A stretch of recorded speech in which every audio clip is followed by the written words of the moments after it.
ಕೇಳಿ. ವಸಂತಿ ಶೆಟ್ಟಿ ಬ್ರಹ್ಮಾವರ ಅವರ ಸತ್ಯಕಂಬ ಕಾದಂಬರಿ ಓದು ಸರಣಿ ಕಾರ್ಯಕ್ರಮ.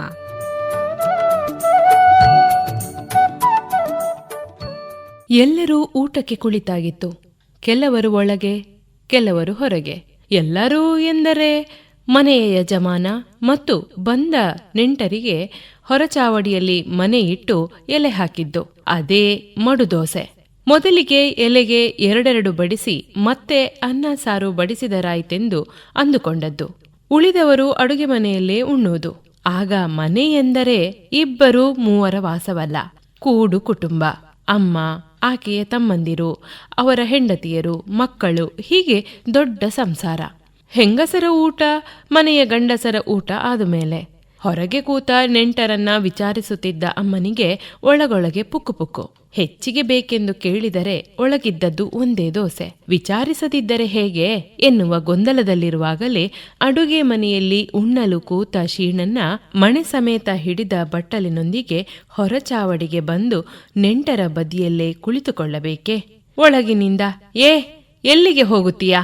ಒಳಗೆ ಸ್ಥಳವಿಲ್ಲವೇನೋ ನಿನಗೆ?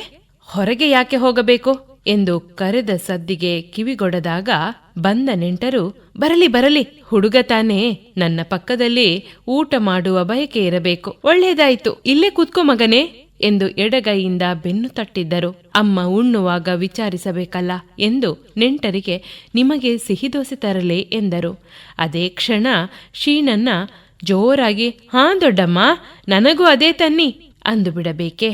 ನೆಂಟರು ಉಣ್ಣುವುದು ಬಿಟ್ಟು ಅವನಿಗೆ ದೋಸೆಯಂತೆ ಹಾಕಿ ಹಾಕಿ ಎನ್ನುವ ಒಗ್ಗರಣೆ ಬೇರೆ. ಅಮ್ಮನ ಕೈಯ ತಟ್ಟೆಯಲ್ಲಿ ಇರುವುದು ಒಂದೇ ದೋಸೆ. ಗಾಬರಿಯಲ್ಲಿ ನಿಂತಲ್ಲೇ ನಿಂತು ಮರಗಟ್ಟಿ ಹೋದದ್ದು.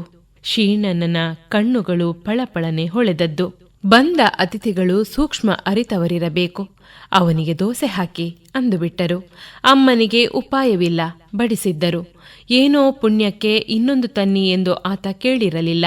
ಮತ್ತೊಮ್ಮೆ ದೋಸೆ ಬಡಿಸಲೇ ಎಂದು ನೆಂಟರನ್ನ ಕೇಳಿರಲಿಲ್ಲ ಎಂದು ನೆನಪಿಸಿಕೊಂಡು ಅಮ್ಮ ನಕ್ಕಿದ್ದರು.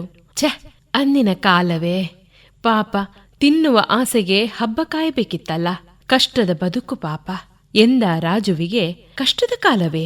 ಈಗಿನ ಹಾಗೆ ದಿನದಿನವೂ ಹಬ್ಬವಿರಲಿಲ್ಲ ನೋಡು.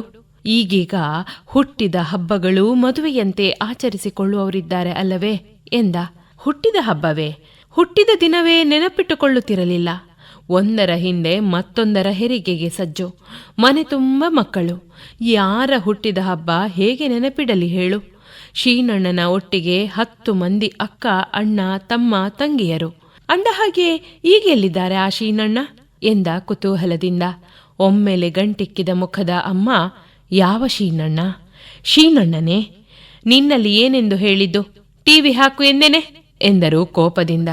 ಒಮ್ಮೆಲೆ ಎದ್ದವನು ಟಿವಿಯತ್ತ ಹೋಗಿ ಸ್ವಿಚ್ ಒತ್ತಿದ. ಹೇಳಿದ್ದು ಕೇಳದ ಟಿವಿ ಖಾಲಿ ಬಿಳಿ ಬೆಳಕು ಮಿಣಿಮಿಣಿ ಕುಣಿದಾಡಿತು. ಬಳಿಕ 1-2 ಚಿತ್ರಗಳು ಕುಣಿಯುತ್ತಾ ಮೇಲೆ ಮೇಲೆ ಹೋದವು. ಬೇಕಿಂದಾಗ ಇದೂ ಕೂಡ ಮುಳ್ಳ ಮೇಲೆ ಕುಳಿತುಕೊಳ್ಳುತ್ತದೆ. ಈಗಲೇ ಇದಕ್ಕೆ ರೋಗ ಬಡಿಯಬೇಕೆ? ವಾರ್ತೆ ಮುಗಿಯುತ್ತಾ ಬಂದಿರಬೇಕು. ಅಮ್ಮ ಚಡಪಡಿಸಿದರು. ಅದಕ್ಕೂ ನನ್ನ ಹಾಗೆ ವರ್ಷಗಳು ಹಲವು ಆಗಿದೆ. ಇವತ್ತು ನಿನ್ನೆಯ ಈ ಟಿವಿ ಮನೆಗೆ ಬಂದದ್ದು. ಬೇಜಾರು ನೀಗಿಸಿದ್ದು, ಊರ ನೆನಪನ್ನು ಹಸಿಯಾಗಿಸಿಟ್ಟಿದ್ದೆಂದರೆ ಇದೊಂದೇ. ಅರಿವಿಲ್ಲದೆ ಹೊರಬಂದ ನಿಟ್ಟುಸಿರು. ಅಮ್ಮ, ಕೆಲವರು ಧಾರಾವಾಹಿಗಳಿಗೆ ಜೋತು ಬೀಳುತ್ತಾರೆ. ಆದರೆ ನೀವೋ ವಾರ್ತೆಗಾಗಿ ಹಪಹಪಿಸುತ್ತೀರಿ. ಕೆಲವೊಮ್ಮೆ ಖುಷಿಗೊಳ್ಳುತ್ತೀರಿ. ಕೆಲವೊಂದು ಸುದ್ದಿಗೆ ನೋವಿಂದ ಹೊಟ್ಟೆ ಸುಟ್ಟುಕೊಳ್ಳುತ್ತೀರಿ. ಈಗೀಗ ಬರುವ ಸುದ್ದಿಗಳೇ ಚಿತ್ರವಿಚಿತ್ರ. ಕೇಳಲು ಮುಜುಗರೂ ಹೌದು, ಅಚ್ಚರಿಯೂ ಹೌದು. ಹಿಂದೆಂದು ಕಂಡು ಕೇಳದಂತವುಗಳು. ಯಾಕೆ ನೋಡಬೇಕೆನಿಸುತ್ತದೆ? ಅದು ಟಿವಿ ಏನು ಹಠದಲ್ಲಿದೆ ಎಂದು ಛಲವಾಗಿ ಮೇಲಿಂದ ಒಂದು ಬಡಿದೆ. ನಿನಗೇನು ಗೊತ್ತೋ ನನ್ನ ಹಂಬಲ, ತೊಡು, ಬಯಕೆ, ಅರಸುವಿಕೆ ಎಂದು ಮನಸ್ಸಿನಲ್ಲೇ ಅಂದುಕೊಂಡರು. ಉತ್ತರಿಸಲು ಹೋಗಲಿಲ್ಲ. ತಾಯಿಯ ಕೆಲವೊಂದು ನಡವಳಿಕೆಗಳು ಮಗನಿಗೆ ಇನ್ನೂ ನಿಗೂಢವೇ. ಅಷ್ಟರಲ್ಲಿ ಸರಿಯಾದ ಟಿವಿ. ಇಬ್ಬರಿಗೂ ಮೊಗದಲ್ಲಿ ಮಿನುಗಿದ ಹೂನಗು. ಹಾಗೆಯೇ ಥಂಡಿ ಕಟ್ಟಿ ಕೂರುವುದಿಲ್ಲ. ನಮ್ಮ ಟಿವಿ ನಡುವೆ ಎಚ್ಚೆತ್ತುಕೊಂಡು ಜೀವಂತಿಕೆಯ ಸಾಬೀತುಪಡಿಸುತ್ತದೆ ಎಂದರು. ಅದಕ್ಕೆ ಹೊಸತು ತರಲು ಮನಸ್ಸಿಲ್ಲ. ಏನೋ ಅವೀನ ಭಾವ, ಸಂಬಂಧ ಬೆಸೆದುಕೊಂಡಿದೆ. ಸರಿಯಾಗಿ ಕೆಡುವವರೆಗೂ ಹೊಸತು ಖರೀದಿಸಲಾರೆ ಎಂದ. ಅಬ್ಬಾ, ಎಷ್ಟೊಂದು ಜಾಹೀರಾತುಗಳು, ಇದರದ್ದೇ ರಗಳೆ ಎನ್ನುವಾಗಲೇ ಆರಂಭವಾದ ಗಿಜಿಗಿಜಿ. ಅಡಚಣೆಗಾಗಿ ವಿಷಾದಿಸುತ್ತೇವೆ ಎಂಬ ಸೂಚನೆ ದಪ್ಪನೆಯ ಕೆಂಪಕ್ಷರದಲ್ಲಿ. ಈಗ ಇದರ ರಗಳೆ ಶುರುವಾಯ್ತೆ. ಅಲ್ಲ ರಾಜು, ಪ್ರತಿದಿನವೂ ವಾರ್ತೆ ಆಲಿಸುತ್ತೇವೆ, ಸಮಯಕ್ಕೆ ಸರಿಯಾಗಿ ಹಾಕಬೇಕೆನ್ನುವ ಪರಿಜ್ಞಾನ ಇಲ್ಲವೇ ನಿನಗೆ? ಪ್ರತಿದಿನವೂ ಇಂದಾದರೂ ನೋಡಿ ಏನಾದರೂ ಅತ್ತಲಿನ ವಿಷಯ ದೊರಕೀತು ಎನ್ನುವ ಬಯಕೆ ಮತ್ತು ನಿರೀಕ್ಷೆ. ಅದಕ್ಕಾಗಿಯೇ ಹಾತೊರೆ. ಮತ್ತೆ ನನಗೇನಾಗಬೇಕಾಗಿದೆ ಈ ವಾರ್ತೆ ಕಂಡು? ನೀನೇನು ರಾಜ್ಯಭಾರ ಮಾಡಲಿಕ್ಕಿದೆಯೇ? ಅದು ಯಾರದೋ ಸುದ್ದಿ ಕೇಳಿ ಎಂದು ಬಾಯಿ ತಪ್ಪಿ ಹೇಳಿದರು. ತಟ್ಟನೆ ಆವರಿಸಿದ ಭಯ. ಆತನೆಲ್ಲಾದರೂ ಕೇಳಿಸಿಕೊಂಡಾನೇ ಎಂದು ತಿರುಗೆದರೆ ಆ ಕ್ಷಣ ಅಲ್ಲಿ ಆತನಲ್ಲಿರಲಿಲ್ಲ. ನಿರಾಳರಾದರು. ದವಡೆಯಲ್ಲಿ ಹಲ್ಲು ಝುಮುಕುಟ್ಟುತ್ತಿದೆ. ಕಿತ್ತು ಬಿಸುಟಬೇಕೆಂಬಷ್ಟು ಸೆಳೆತ. ಆದರೂ ಉಳಿಸಿಕೊಂಡದ್ದು ಇದುವರೆಗೆ ತನ್ನ ಜೊತೆ ಇದ್ದ ಆಪ್ತ ಬಂಧುವಿನಂತೆ ಹಲ್ಲಿನ ಬೇರೆಲ್ಲ ಸಡಿಲವಾಗಿಸಬೇಕು. ಹಾಗಾಗಿಯೋ ಏನೋ ನೆನಪು ಕೂಡ ಸಡಿಲವಾದ ಹಾಗೆ. ಇಟ್ಟದ್ದು ಇಟ್ಟ ಕ್ಷಣ ನೆನಪಾಗುತ್ತಿಲ್ಲ. ಕನ್ನಡಕ ಕೈಯಲ್ಲೇ ಹಿಡಿದು ಊರೆಲ್ಲ ಹುಡುಕಾಟ. ಅನ್ನಕ್ಕೆ ಎಸರಿಟ್ಟು ಅಕ್ಕಿ ಹಾಕಲು ಮರೆವು. ಅನ್ನ ಬೆಂದಿರಬೇಕೆಂದು ಪರೀಕ್ಷಿಸಲು ಮಡಿಕೆಗೆ ಸೌಟು ಹಾಕಿ ತಿರುಗಿಸಿದಾಗಲೇ ಕಾದ ಅಚ್ಚರಿ. ಎಷ್ಟು ತಡಕಾಡಿದರೂ ಸೌಟಿಗೆ ಏನು ತಾಕದಾಗ ಗಂಟಿಕ್ಕಿದ ಹುಬ್ಬು. ಹಾಗೂ ಧಸಕ್ಕೆಂದಿತು ಎದೆ. ಹೀಗೆ ಆದ ಅನುಭವ ಒಂದೆರಡಲ್ಲ. ನೆನಪಿನ ಶಕ್ತಿಯೊಂದು ಸರಿಯಾಗಿರಬೇಕಷ್ಟೆ ಎಂದು ಅನಿಸದೇ ಇರಲಿಲ್ಲ. ಆದರೆ ಆ ಒಂದು ವಿಚಾರದಲ್ಲಿ ಪದೇ ಪದೇ ನೆನಪಿಸಿಕೊಳ್ಳುವುದರಿಂದಲೋ ಏನೋ ಆ ನೆನಪಿನ ಬೇರು ಮಾತ್ರ ಸಡಿಲವಾಗಲೇ ಇಲ್ಲ. ಭದ್ರವಾಗಿ ತಳವೂರಿ ನಿಂತಿದೆ. ಮರೆಯುವುದಾದರೂ ಹೇಗೆ? ಹುಟ್ಟು ಸತ್ಯವೆಂದಾದ ಮೇಲೆ ಅದೂ ಕೂಡ ಸತ್ಯವೇ. ಹುಟ್ಟು ಸಾವು ಎನ್ನುವ ಬದುಕಿನ ಎರಡು ಮುಖಗಳಾದರೆ ಆ ನೆನಪು ಹೃದಯದಂತೆ. ಟಿವಿ ಒಂದೇ ಸಲಕ್ಕೆ ಮೊದಲಿನಂತಾಗಿ ಮಾತನಾಡ ಹತ್ತಿದ್ದು ಅದೂ ಬೊಬ್ಬಿಟ್ಟಂತೆ. ಅದಕ್ಕೂ ತಿಳಿದಿರಬೇಕು, ಎದುರು ಕುಳಿತವಳಿಗೆ ಕಿವಿ ಸರಿಯಾಗಿ ಕೇಳಿಸದೆಂದು. ವಾರ್ತೆಯ ಘಟನಾವಳಿಗಳು ಇವರ ವಿಚಾರಧಾರೆಯ ತುಂಡರಿಸಿತ್ತು. ಬೆರಗಾಗಿ ಕಂಡರು. ಟಿವಿಯ ತುಂಬೆಲ್ಲ ಸಿಡಿಮದ್ದು ಸಿಡಿದಂತೆ. ದೀಪಾವಳಿ ಹಬ್ಬದ ಆಚರಣೆಯೇ. ಅದು ಹೇಗೆ ಸಾಧ್ಯ? ಅದು ಈ ತಿಂಗಳಲ್ಲಿ. ಯಾವ ಊರಪ್ಪ? ಸುತ್ತಮುತ್ತೆಲ್ಲ ಬೆಂಕಿಯುಂಡೆ ಸಿಡಿಯುತ್ತಿದೆ. ಏನೋ ಅನಾಹುತ ಸಂಭವಿಸಿದೆ. ವಿಮಾನ ಧರೆಗುರುಳಿ ಸಿಡಿದುದೆ. ಭುಗಿಲೆದ್ದು ಉರಿಯುತ್ತಿದೆ ಭಾನೆತ್ತರಕ್ಕೆ ಮೂಡಿದ ಕರ್ರಗಿನ ಹೊಗೆ. ಕರಕಲಾದ ಕಟ್ಟಡಗಳು. ಜನರ ಆಕ್ರಂದನ. ಗಾಬರಿಯಲ್ಲಿ ಮಗನ ಕರೆದರು. ಅದಾಗಲೇ ವಾರ್ತೆಯವನ ಬೊಬ್ಬಿಡುವ ಸ್ವರಕ್ಕೆ ಬೆರಗಾಗಿ ಆತ ಹೊರಗೋಡಿ ಬಂದಿದ್ದ. ನಿಂತು ಆಲಿಸಿದವನೇ, ಅರೆ, ಯುದ್ಧ ಆರಂಭವಾಗಿದೆ ಹೊರದೇಶದಲ್ಲಿ, ನಮ್ಮಲ್ಲಮ್ಮ ಎಂದ. ಅಷ್ಟು ಹಗುರದ ಮಾತಲ್ಲ. ಯುದ್ಧವೆಂದರೆ ಎದೆ ನಡುಗುತ್ತದೆ. ಹಗೆಯನ್ನು ಹೊತ್ತಿಸಿ ನಾಡನ್ನು ಸುಡುವ ಯುದ್ಧ.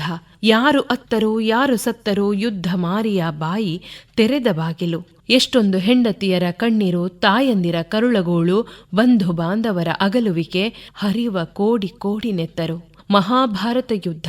ಅದೆಷ್ಟು ಸಾವು ನೋವುಗಳಿಗೆ ಸಾಕ್ಷಿಯಾಗಿಲ್ಲ. ಯಾವ ದೇಶವಾದರೇನು? ಅಲ್ಲಿ ಎಲ್ಲೆಲ್ಲಿಯೂ ಬದುಕುವವರು ಮನುಷ್ಯರಲ್ಲವೇ? ಅವರೂ ನಮ್ಮಂತೆಯೇ ತಾನೆ? ಅವರು ನಮ್ಮಂತೆಯೇ ಉಸಿರಾಡುವವರಲ್ಲವೇ? ಯಾಕಪ್ಪ ಸಾವು ನೋವು ಮಾತುಕತೆಯಿಂದ ಸಮಸ್ಯೆ ಪರಿಹರಿಸಿಕೊಳ್ಳಲಾಗದೆ? ಯಾಕೆ ವಿಷ ಕಾರುತ್ತಾರೋ ಎಂದು ವ್ಯಥೆಪಡುವಾಗಲೇ ಸಿಡಿದ ಬಾಂಬಿಗೆ ಎದ್ದ ಬೆಂಕಿ ಕಂಡ ಬಾಮ್ನಿ ಬಾಯಿಗೆ ಬಾಯಿಯ ಪಸೆ ಆರಿಹೋದದ್ದು. ಬಾಕಿಮಾರು ಗದ್ದೆಯ ಬದಿಯಲ್ಲಿ ಕಸಮಸ ಒಣಕಟ್ಟಿಗೆ ಮುಳ್ಳು ಗಿಡಗಂಟಿಯನ್ನೆಲ್ಲ ಒಟ್ಟು ಮಾಡಿ ಸುಡು ಬೂದಿಗೆ ಹಾಕಿದ ಬೆಂಕಿ ಜ್ವಾಲೆ ಗಾಳಿಗೆ ಹಬ್ಬಿ ಪಕ್ಕದ ಹುಲ್ಲ ಕುತ್ರೆಗೆ ತಾಗಿ ಬುಗಿಲೆದ್ದ ಬೆಂಕಿಯ ಭಯ ಎಷ್ಟು ಕೆರೆಯ ನೀರೆರೆದರೂ ಇನ್ನೂ ತಣಿಯದು. ಒಂದೇ ಕೂಗಿಗೆ ಒಟ್ಟಾಗಿ ಸೇರಿದ ಊರ ಜನರು ಸಿಕ್ಕ ಪಾತ್ರೆ ಪಗಡಿಗಳಲ್ಲಿ ಕೆರೆಯ ನೀರನ್ನು ತಂದು ಸುರಿದರೂ ಅರೆಕ್ಷಣ ಅಲ್ಲೇ ಮಂದವಾಗಿ ಮತ್ತರೆ ಕ್ಷಣದಲ್ಲಿ ಮತ್ತೆ ಹೊತ್ತಿ ಉರಿವ ಬೆಂಕಿ ಊರು ಹತ್ತಿ ಉರಿದರೆ ಎನ್ನುವ ಗಾಬರಿ ಎಲ್ಲರ ಕಣ್ಣುಗಳಲ್ಲೂ ಭಯದ ಛಾಯೆ. ತಾನೂ ಸಿಕ್ಕ ಪಾತ್ರೆ ಹಿಡಿದು ನೀರು ತುಂಬಿಸಿ ತರಲು ಓಡಿದ್ದಿದೆ. ಗಂಟಲ ಪಸೆ ಆರಿ ಉಸಿರಾಡಲು ಪ್ರಯಾಸವಾದದ್ದಿದೆ. ಆ ಘಟನೆ ಯಾವತ್ತೂ ಮರೆಯಾದದ್ದೇ ಇಲ್ಲ. ಅದಾದ ಮೇಲೆ ಅದೆಷ್ಟೋ ರಾತ್ರಿಗಳು ಕನಸಲ್ಲೂ ಕಾಡಿದ್ದಿದೆ. ಇಳಿ ವಯಸ್ಸಾಗುತ್ತಾ ಬಂದರೂ ಭಯ ಚಿಗುರಿಕೊಂಡೇ ಹಸಿರಾಗಿಯೇ ಇದೆ. ಈಗ ಮತ್ತೊಮ್ಮೆ ಅದೇ ಅನುಭವ, ಆದರೆ ಸನಿಹದಲ್ಲಲ್ಲ. ಆದರೂ ಎದೆ ಹತ್ತಿ ಉರಿದ ಹಾಗೆ ಮಾಸದ ನೆನಪು. ಅದು ಈ ಗಳಿಗೆ ಟಿವಿಯಲ್ಲಿ ಕಂಡ ದೃಶ್ಯ ಥರಥರನೆ ನಡುಗುವಂತೆ ಮಾಡಿದ್ದು. ಮತ್ತೆ ನೋಡಲಾಗದು. ಮುಂದಿನ ಭಾಗದ ವಾರ್ತೆ ನೋಡಲು ಮನಸ್ಸಾಗಲೇ ಇಲ್ಲ. ಮತ್ತೆ ಮುಂದಿನದು ಮಂಕು ಬಡಿದ ವಾತಾವರಣ. ಮಾತಿಲ್ಲ, ಕತೆ ಇಲ್ಲ. ಆದರೆ ಕೆಲವೊಂದು ನೆನಪುಗಳು ಬೇಡವೆಂದರೂ ಹಿಂಬಾಲಿಸುತ್ತಲೇ ಇರುತ್ತವೆ. ಎಲ್ಲ ನೆನಪುಗಳು ಸುಂದರವಾಗಿರುವುದಿಲ್ಲ. ಆದರೆ ಕೆಲವು ಸಂದರ್ಭಗಳು ಮತ್ತೆ ಮತ್ತೆ ನೆನಪುಗಳು ಬಂದು ಹೋಗುವಂತೆ ಮಾಡುತ್ತವೆ. ಕೆಲವೊಂದು ನೆನಪುಗಳು ಒಂದೆರಡು ಗುರುತುಗಳನ್ನ ಬಿಟ್ಟು ಹೋಗಬಹುದು. ಆದರೆ ಇನ್ನೂ ಕೆಲವೊಂದು ನೆನಪುಗಳು ಮಾಸದ ಹೆಜ್ಜೆ ಗುರುತುಗಳನ್ನ ಮೂಡಿಸಿ ಹೋಗಿರುತ್ತವೆ. ಮಗ ಅದೆಷ್ಟು ಬಾರಿ ಅಂದಿದ್ದಾನೆ, ನೆನಪುಗಳನ್ನು ಕಟ್ಟಿಕೊಂಡು ನಮಗೇನಾಗಬೇಕಾಗಿದೆ ಅಮ್ಮ? ನಾ ಕಂಡ ಮಟ್ಟಿಗೆ ನಿಮಗೆ ಕಹಿ ನೆನಪುಗಳು ಯಾವುದೂ ಇರಲಿಕ್ಕಿಲ್ಲ ಅಲ್ಲವೇ ಎಂದು. ಆವಾಗ ಬಾಮ್ನಿ ಬಾಯಿಗೆ ಅನಿಸಿದ್ದಿದೆ, ಇವನಿಗೇನು ಗೊತ್ತು, ತನ್ನ ಬದುಕಿನ ದಾರಿ ಬಿರುಗಾಳಿಗೆ ಸಿಲುಕಿದ ಗಾಳಿಪಟವಾದದ್ದು, ಕಟ್ಟಿದ ಕನಸೆಲ್ಲ ನುಚ್ಚು ನೂರಾದದ್ದು. ಮಗನಲ್ಲಿ ರಾತ್ರಿಯ ಊಟಕ್ಕೆ ನನ್ನನ್ನು ಎಬ್ಬಿಸಬೇಡ, ಯಾರೋ ಹೊಟ್ಟೆಯೊಳಗೆ ಬಟ್ಟೆ ತುಂಬಿಸಿಟ್ಟ ಹಾಗಿದೆ, ಹಸಿವಿಲ್ಲ ಎಂದು ಹೊರ ಚಾವಡಿಯಿಂದ ಎದ್ದು ಬಂದವರೇ ಹಾಸಿಗೆ ಮೇಲೆ ಮಲಗಿಕೊಂಡರು. ನಿಜವಾಗಿಯೂ ಆಕೆಗೆ ಹಸಿವಿರಲಿಲ್ಲ. ಮಲಗಿದರೆ ನಿದ್ದೆ ಬರಬೇಕೆ? ಎಷ್ಟು ಬಾರಿ ಮಗ್ಗುಲು ಬದಲಾಯಿಸಿದರೂ ಅಪ್ಪಿಕೊಳ್ಳಲು ಸಿದ್ಧಳಿಲ್ಲ ನಿದ್ರಾದೇವಿ. ಯಾಕೆ ಮುನಿಸಿಕೊಳ್ಳುತ್ತಿ ತಾಯಿ ಈ ಬಡಪಾಯಿ ಮೇಲೆ ಎಂದರು ಕೀರಲು ಧ್ವನಿಯಲ್ಲಿ. ಎಲ್ಲೋ ಸ್ವರ ಸ್ವಲ್ಪ ಗಟ್ಟಿಯಾಯಿತೋ. ಮಗ ಖಂಡಿತವಾಗಿಯೂ ಓಡಿ ಬಂದಾನು. ಇಂತಹ ಮಗನನ್ನು ಪಡೆದ ತಾನೇ ಪುಣ್ಯವಂತೆ ಅಂದುಕೊಂಡಳು. ಅಲ್ಲೇ ಮಂಪರು ಬಂದ ಹಾಗೆ ಆಗಿದೆಯಷ್ಟೇ. ಆಗಲೇ ಹೊಡೆದೆಬ್ಬಿಸಿದ ಅನುಭವ, ಹೆದರಿಕೆ, ಭಯ, ಯುದ್ಧದ್ದೇ ಚಿತ್ರಣ ಕಣ್ಣ ಮುಂದೆ. ಅದರಲ್ಲೂ ಸೀಮಾ ಚೀರಾಡುತ್ತಾ ಓಡಾಡುವ ಹಾಗೆ. ದಡಬಡಿಸಿ ಎದ್ದು ಕೂತವರು ಬೆವರು ಒರೆಸಿಕೊಂಡರು. ಯಾಕೆ ಹೋಗಬೇಕಿತ್ತು ಆ ಹುಡುಗಿ, ಅದು ಈ ಸಮಯದಲ್ಲಿ? ಅಲ್ಲ, ಆಕೆಗೇನು ಕನಸು ಬಿದ್ದಿತ್ತೆ ಅಲ್ಲಿ ಯುದ್ಧವಾಗುತ್ತದೆಂದು? ಆದರೂ ಆ ದೇಶಗಳಿಗೆ ಯಾಕೆ ಹೋಗಬೇಕಿತ್ತು? ನಮ್ಮ ದೇಶದಲ್ಲಿ ಸುಂದರ ತಾಣಗಳಿಗೇನು ಬರವೇ? ಕಾಲವೇ ಹೀಗೆ, ಒಬ್ಬರು ಮಡಿದ ಹಾಗೆ ಇನ್ನೊಬ್ಬರು. ತಾವೇನು ಕಡಿಮೆ ಎಂಬ ಪೈಪೋಟಿಯಂತೆ. ತನ್ನ ಮೊಮ್ಮಗನ ಓರಿಗೆಯವಳು ನೆರೆಮನೆ ಯಾಕೆ? ನೆರೆಮನೆ ಏನ್ ಬಂತು, ನಮ್ಮ ಮನೆಯಲ್ಲೇ ಬೆಳೆದವಳು ಎನ್ನಬಹುದು. ಕಳೆದ ತಿಂಗಳು ಮದುವೆಯಾಗಿತ್ತು. ಮುನ್ನ ಮನೆಗೆ ಬಂದವಳನ್ನು ಕುಳಿತುಕೊಳ್ಳಲು ಹೇಳಿದ್ದು.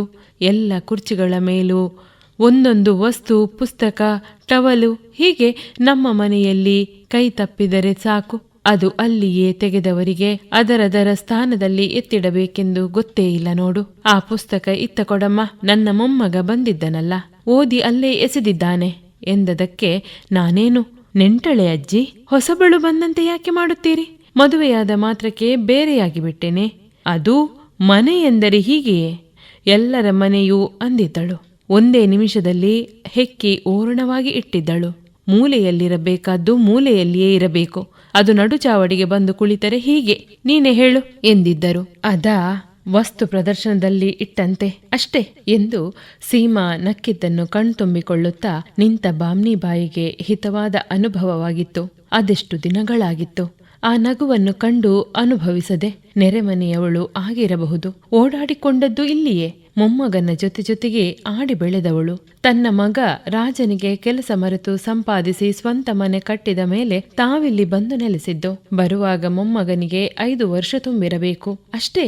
ಆಗಿನಿಂದ ಪರಿಚಿತರು. ಯಾವ ಜಾತಿಯೋ ಯಾವ ಬಂಧವೋ ಪ್ರೀತಿ ಹಂಚಿಕೊಳ್ಳುವಲ್ಲಿ ಸರಿಸಮಾನರು. ಆದ ಕಾರಣ ಇದುವರೆಗೂ ಭಿನ್ನಾಭಿಪ್ರಾಯಗಳು ಹುಟ್ಟಲೇ ಇಲ್ಲ. ಹಬ್ಬ ಹರಿದಿನಗಳ ಆಚರಣೆಯಲ್ಲೂ ಎರಡೂ ಮನೆಗಳ ಸೌಹಾರ್ದ ಸೇರುವಿಕೆ. ಅವರು ಮೊದಲಿನಿಂದಲೂ ಇಲ್ಲೇ ನೆಲೆಸಿದ್ದವರು. ವಿಶಾಲ ಮನೋಭಾವ ನಮ್ಮನ್ನು ಮುಜುಗರಕ್ಕೆ ಒಳಪಡಿಸಿದಂತೆ ಮಾಡಿದ್ದರಿಂದಲೋ ಏನೋ ಜನುಮಾಂತರದ ಸಂಬಂಧದಂತೆ ಗಟ್ಟಿ ಮಾಡಿತ್ತು. ಮನೆಗೆ ಬಂದ ಮದುಮಗಳ ಹೇಗೆ ಯಾವ ರೀತಿಯಲ್ಲಿ ಉಪಚರಿಸಲೆಂದು ಚಡಪಡಿಸಿದ್ದರು. ಯಾಕೆಂದರೆ ಸಂತೋಷದಲ್ಲಿ ಕೈಗೆ ಯಾವ ವಸ್ತುವು ಸಿಗದು. ಮನೆ ಎದುರಲ್ಲಿ ಅದಕ್ಕಾಗಿ ನೆಟ್ಟ ಹೂಗಿಡದಲ್ಲಿ ಅರಳಿದ ಕೆಂಗುಲಾಬಿಯ ಕಿತ್ತು ತಂದವರೇ ಸೀಮಾ. ಈಗಿನ ಕಾಲದ ಹುಡುಗಿಯರು ಹೂ ಮುಡಿಯಲೇ ಹಿಂದೇಟು ಹಾಕುತ್ತೀರಿ. ಆದರೆ ನಮ್ಮ ಕಾಲದಲ್ಲಿ ಬೇಲಿ, ಕೇರಿ, ಹತ್ತಿ ಇಳಿದು ಸುತ್ತಿ ಸಿಕ್ಕ ಹೂಗಳನ್ನ ಕೊಯ್ದು ಕಟ್ಟಿ ಮುಡಿಗೇರಿಸಿಕೊಳ್ಳುತ್ತಿದ್ದೆವು, ಸಂಭ್ರಮಿಸುತ್ತಿದ್ದೆವು. ಈಗ ಈ ಹೂವು ಯಾರಿಗೆ ಬೇಕು?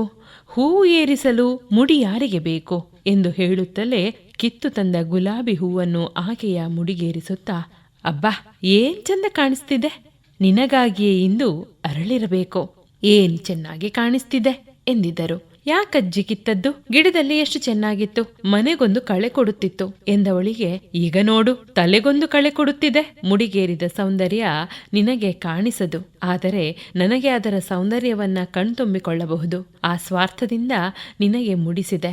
ಮನೆಯೊಳಗೆ ತಿರುಗಾಡುವ ಸೌಂದರ್ಯ ಅಲ್ಲಲ್ಲಲ್ಲ, ನಡೆದಾಡುವ ಹೂದೋಟ ಎಂದಾಗ ಇಬ್ಬರೂ ನಕ್ಕಿದ್ದರು. ಸಂಬಂಧಗಳು ಕೇವಲ ರಕ್ತ ಹಂಚಿಕೊಂಡು ಹುಟ್ಟುವಂಥದ್ದಲ್ಲ ಎಂಬುದನ್ನ ಸಾಕ್ಷಿಯಾದ ಕ್ಷಣ. ನೆನಪುಗಳ ಹಿಂದೆ ಭುಗಿಲೆದ್ದ ಭಯ. ಧಡಕ್ಕನೆ ಎದ್ದು ಕುಳಿತಳು. ಹುಡುಗಿಗೆ ಅದೆಷ್ಟು ಬಾರಿ ಹೇಳಿದ್ದೆ, ಮದುವೆ ಆದ ಕೂಡಲೇ ತಿರುಗಾಡಲು ಹೋಗಲೇಬೇಕೆ? ಹಾರಿ, ಅದೇ ಎಂಥದ್ದೋ ಮೂನಂತೆ, ಅದೇ ಹನಿಮೂನು. ಅದೂ ಇಬ್ಬರೇ. ಯಾರನ್ನಾದರೂ ಹಿರಿಯರನ್ನು ಕರೆದುಕೊಂಡು ಹೋಗಬಾರದಿತ್ತೆ? ಅದು ಗುರುತು ಪರಿಚಯವಿಲ್ಲದ ದೇಶ. ಇಲ್ಲೇ ಎಲ್ಲಾದರೂ ಸುತ್ತಿ ಬರಬಾರದಿತ್ತೆ? ಒಳ್ಳೆಯದು, ನಾವಿದ್ದ ಕಡೆ ಬರುವುದಿಲ್ಲ ಅಜ್ಜಿ, ನಾವೇ ಹೋಗಿ ನೋಡಬೇಕು ಅನ್ನುವಷ್ಟು ಎತ್ತರಕ್ಕೆ ಬೆಳೆದು ಬಿಟ್ಟದ್ದಕ್ಕೆ ಆ ಮಾತು, ಹರೆಯಕ್ಕೆ ಕಾಲಿಟ್ಟದ್ದಕ್ಕೆ ಈ ಸಾಹಸ ಮನೋಭಾವ, ತಿಳುವಳಿಕೆ ಇಲ್ಲದ ನಡವಳಿಕೆಯಲ್ಲದೆ ಮತ್ತೇನು? ತನಗೆ ಮತ್ತಾವ ಬಂಧುಗಳಿಲ್ಲದ ಕಾರಣಕ್ಕೆ ತನ್ನ ಮನಸ್ಸು ಇಷ್ಟು ಮಿಡಿಯುತ್ತಿರುವುದೇ? ಮೊದಲೇ ಪರರಿಗೆ ಮಿಡಿಯುವ ಮನಸ್ಸು. ಸೀಮಳೂ ಅಷ್ಟೇ. ಅಜ್ಜಿ, ನಿಮ್ಮನ್ನು ಕಣ್ಣನ್ನಿನಿಂದ ಇಂದಿನವರೆಗೂ ನೀವು ಹೇಗೆ ಇದ್ದೀರೋ ಹಾಗೇ ಇದ್ದೀರಿ. ರೂಪದಲ್ಲೂ ನಡವಳಿಕೆಯಲ್ಲೂ ಪರರಿಗಾಗಿ ಮನಸ್ಸು ಮಿಡಿಯುವುದರಲ್ಲೋ ಅದೇ ಒಂದು ರೀತಿಯಲ್ಲಿ. ಬೇರೆ ಯಾರು? ಏಕೆ ಮಗನೂ ಇದೇ ಮಾತನ್ನು ಅದೆಷ್ಟು ಬಾರಿ ಹೇಳಿಲ್ಲ? ಇನ್ನು ಬಾಮ್ನಿ ಬಾಯಿಗೆ ಮಲಗಲಾಗುತ್ತಿಲ್ಲ. ಬೇಡವಾದ ಕಲ್ಪನೆಗಳು ಹುಟ್ಟಿಕೊಂಡು ಭಯದಿಂದ ಎದ್ದು ಸೀಮಾ ಎಂದು ಕಿಟಾರನೆ ಕಿರುಚಿದಳು. ಇದುವರೆಗೆ ವಸಂತಿ ಶೆಟ್ಟಿ ಬ್ರಹ್ಮಾವರ ಅವರ ಸತ್ಯಕಂಬ ಕಾದಂಬರಿ ಓದು ಸರಣಿ ಪ್ರಸಾರವಾಯಿತು. ನಿರೂಪಣೆ ಮಮತಾ ನವೀನ್ ಶೆಟ್ಟಿ.